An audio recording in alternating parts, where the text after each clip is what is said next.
Today I've come online 1 minute early, which is not at 3 but like 2:59, because I need like a minute or few seconds to wait for people to join. Alright, people are joining. Cool. Welcome back to the Logical Indian, guys. My name is Apurva Srivastav, and today is going to be all about periods. As we all know, this is the first day of the menstrual hygiene week, which is menstrual hygiene day, which is on May 28th. So today we are going to talk all about periods because it is a subject that has been shushed for far too long, and it is very important to have a conversation around it as much as we can, because the lack of conversation really results in a lot of misinformation and taboos and a lot of stigma that is roped in around this entire subject. So it is only good that we talk more and more about periods as much as we can to break the taboo, to break the menstrual taboo. So to take this conversation forward with me is going to join Swati Singh, who is a wellness and nutrition coach. I hope you guys can hear me. Yeah, you can. All right. Can you hear me now? Okay, cool. So Swati Singh is a wellness and nutrition coach, and she will be joining us to take this conversation forward. So we'll talk as much as possible about menstrual hygiene, about how you can keep menstruation cycle more sustainable, more healthy. So if you have, before I call her, if you have any questions, make sure you smother this the comment section with as many questions as you can.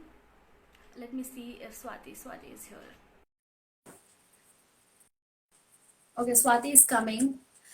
While she is joining, well, a big shout out to Instano Care for collaborating with the Logical Indian to take this conversation forward. All right, Swati is here. Swati, thank you very much for joining the Logical Indian. Thanks for getting me here, Apurva. Thanks a lot. You look lovely today. Thank you. So do you. Thank you so much. So Swati, today's, we are going to talk all about menstruation, about periods. And first of all, it is so important to have as much conversation as we can around this subject, because it has been, shushed for far too long, and it results in a lot of misconception. So can you, begin by talking about the importance of having conversation around it? Okay. So today when you asked me to come and talk about it, I was doing a little research. I got to know Yeah. some sad facts being an educated woman living in an urban city, which I was very unaware about. So the basics are, where people staying in Bangalore are unaware about so many things that rural people are facing. I really feel sad and heartbroken what the women out there are facing. There are so many girls who can't even go to their mother, let father be far along and tell that, mom, I'm bleeding. They don't even know bleeding is a normal thing. They think they're suffering from some illness. They think it's some disease that has hit them. They think it is because of heat that the gut is reacting to it. So it's very sad. The sad part is that they don't even know there's something called menstruation happening in a woman's body. So that's the most saddest thing that I came across today. Yeah, that's absolutely right. I mean, even if we, think about how our first periods were, we were not really aware of something called menstruation till we actually got it. So that is Exactly. one crazy thing. But at least we were still, I could say a lot of, maybe just a fractional of population, but still there are only a few women who who are aware of menstruation, how it works, about everything, related The to science menstrual behind it. hygiene and all of those things. But I would still say there's still like over, say, you can say 70% of women population who are not really aware of how you can manage your menstrual cycle in terms of hygiene, in terms of health. So maybe, you could, also tell us how, we can make menstrual cycle more sustainable and more hygienic. So more sustainable and hygienic, it all comes down to, first of all, knowing that you're going through something called menstruation. So it starts up from that. Like you just mentioned, our first period story. I'm sure our younger sisters and our siblings around are much aware about what menstruation is versus what we knew when we hit menstruation at the first phase. So hygiene starts with education first. So first you need to know this is happening with your body. And hygiene is normal with any field of your body. It doesn't have to be just about menstruation, but there's a big taboo about menstruation hygiene. Like now the COVID has it. Everyone is openly talking about washing hands in public, but why are people not talking about basic hygiene of washing your body? You're just washing another part of your body. It's sad that we have to run such campaigns, but this is the harsh reality. Coming back to sustainable hygiene, sustainable ways of getting it, the age-old Indian women have been using cotton cloth, which I'm against it. There are better things hitting in the market called cotton pads, which we should use. And talking about sustainable hygiene again, we being in urban cities, we use pads. Do we even know what is added in the pads? We don't. Because in India, there's a norm where the companies who are manufacturing these sanitary napkins don't have to tell us what is added in the pad. You're wearing plastics all day and all out about you're telling ban plastic, but at the end you're wearing plastic. I would suggest people to spend extra $100, buy these permanent cotton napkins, invest on menstruation cups. Being in Bangalore, I still today I'm not that comfortable with menstruation cup. I am telling that. I had to take good 5-6 months to understand the scientific reason and the way of using it the right way. So we need to get back to this as well. So these are some basic things that we need to incorporate it, but it starts with the basics, educate yourself, and then hygiene automatically happens. Everyone knows we need to clean ourselves. Everyone knows we need to change our outfits every day. You can also change your pads every 5 to 6 hours. Everyone knows you have to wash your hands when you use the washroom. You have to wash hands even now. So this is very basic. At the end, it starts with education, like I said. Yeah, I mean about you rightly pointed out using the plastic the plastic liner that the commercial pads have got. So I Yeah. had read this data somewhere that because of menstruation, I mean this is not to guilt trip any women, but it is always still good to know, right? That every woman, they produce about two trucks of plastic waste just because And they use menstrual the commercial menstrual pads. decompose this, you need to have a factory set up where you need to burn these plastics at 800 degrees Celsius for 4 hours. How can we women do it here? So it's better, like rather than investing on 100 rupees extra burger, invest 100 rupees on a biodegradable napkin and use it and have fun. Your skin is going to feel soft, no rashes, Yeah. all fine. So talking about skin, Swati, I know that you are all about organic, you're all about farms, you're all about using natural ingredients. It would be great to know, how we can use organic, natural stuff, seasonal, things that are available around us to, make our meal planning while we are on our periods, so that, it can really manage and regulate our body temperatures and other things that are involved. See, whenever my clients come down to me, they tell me, suddenly I'm getting acne only during periods. So my only answer to them is you should not be concerned about acne during periods. There's no one particular food that you should have only because you've hit your day one of periods. No, it's about the complete lifestyle, the consistent lifestyle that you have. So it starts from the day one of that month till the 28th day. So it starts off with waking up early, having a good routine. Because suddenly, just because you want your periods to be smooth, you can't expect on the first day of periods to eat all healthy and the second day to feel good. No, the actual results and the actual magic lies on the 30 days. So eat right. So eat everything organic. Start your day with fruits. Apart from this, eat food rich in vitamin C, because these usually help in cramp. Another thing to know whether your body is doing right or wrong, especially for women, is when you hit your menstruation, if you are suffering from severe cramps, that means you have not taken care of yourself in the past 26 days. So that's when you need to get back to the basics, fix your 26 days so that you hit right on 27th day. Otherwise, period is actually supposed to be very mild, less pain-free. So it comes back to this where you need to take care of your basics, eat right, eat homemade food, say no to processed food, which all of us have been saying, but it comes down to this, and eat a lot of vitamin D, vitamin C, stick to tuber-rich foods like suran, uh, banana flowers, you can have arvi, you can have sweet potatoes. Get back to the roots and have the all homemade local food that your mom makes, and you're going to be happy. You don't need a doctor, you don't need a gynaec for your periods then. It's that simple. Which is great. I mean, this is a very interesting thing that you were talking about cramps, that you can actually make it easy for yourself in those 3 or 4 days, when if you are able to take care of yourself through the month. So I used to think that maybe it really varies from person to person and woman to woman. the cramp factor. So is it like, can we say that, because sometimes it's also like a lot of people, they do eat homemade food, but they still have severe cramps during their periods. So is it, I mean, is it, how can we, sort of also regulate homemade food? Even if we are eating at home, how can that be regulated so that, we don't make it as good as the processed food that we eat from out? Okay. So apart from homemade food, there are many other factors that comes into pictures. So you need to know how blessed are you hormonally.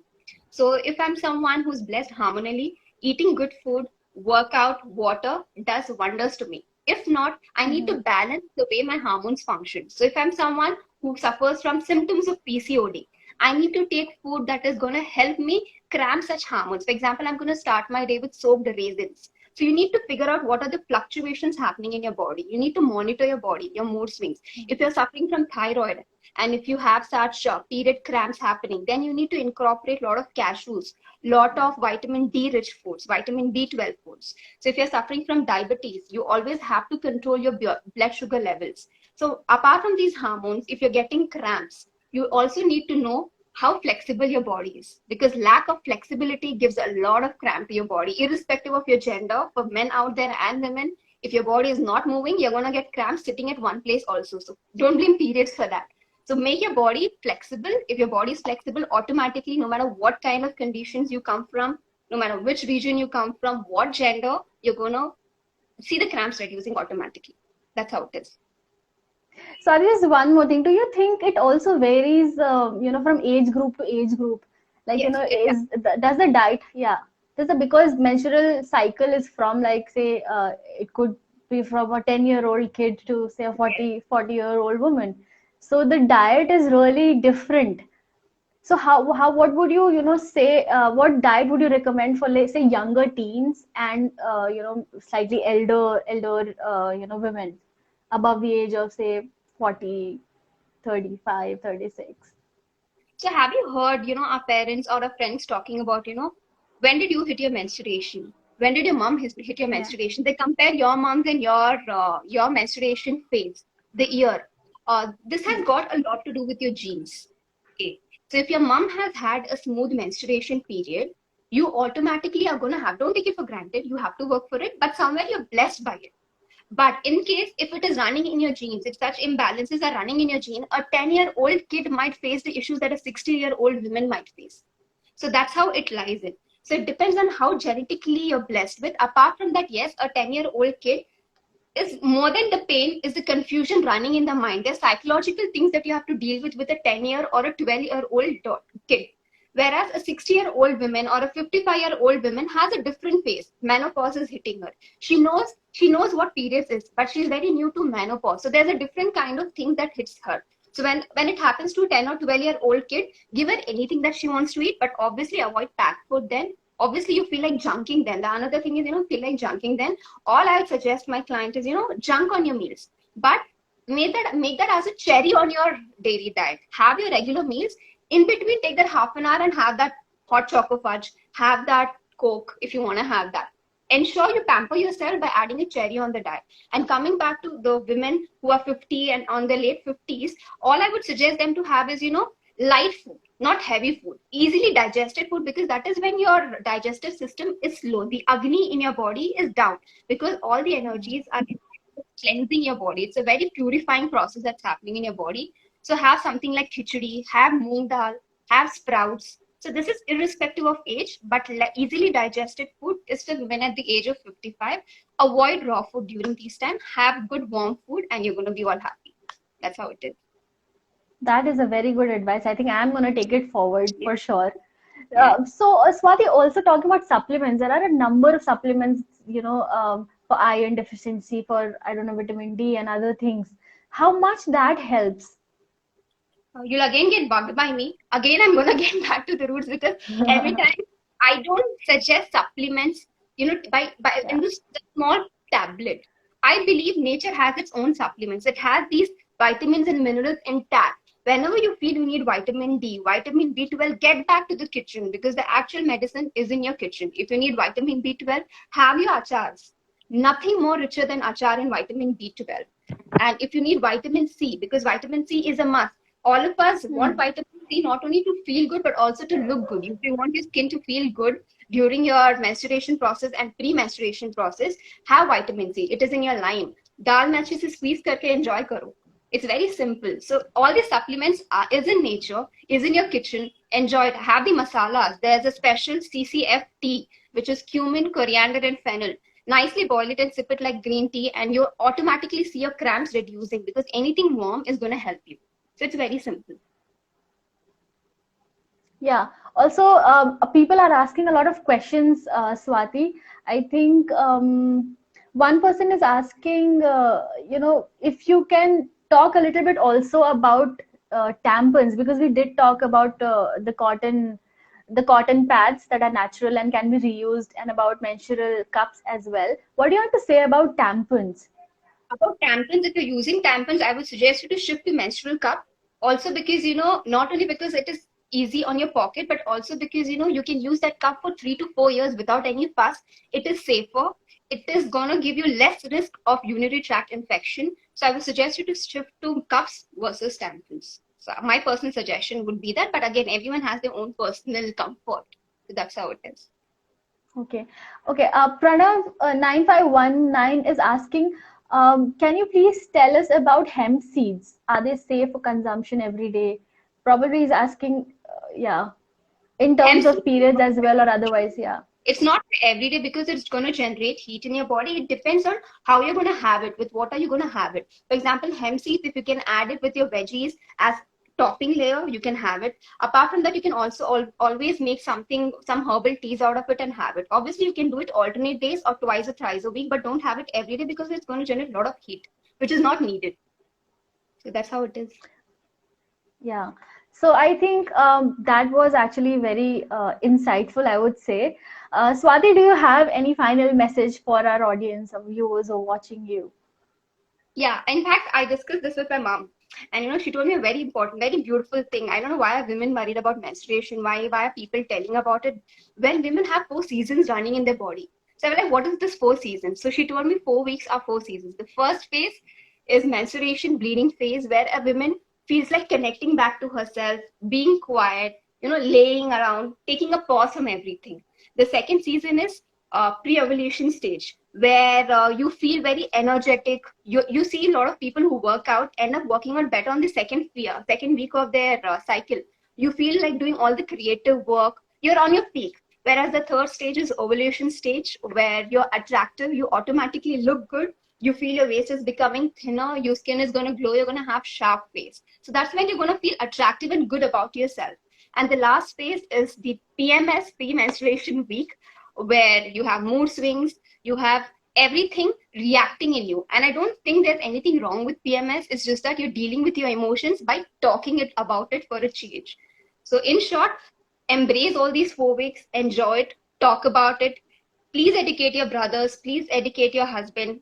Tell everyone around it, because this is not something confined only to women here and men out there. It's confined to everyone. It's a human thing, not just a women thing. So this is how I would like to conclude the whole session. I hope I added some value to anyone who wanted any sort of information here. You added a lot of value, Swati, today. I can't stop reiterating the amount of new information that we have been able to get from you. So thank you so much for that, Swati. This really means a lot, and hoping for more conversations in future. Thank you so much for joining the Logical Indian. Thanks for inviting me. Thanks.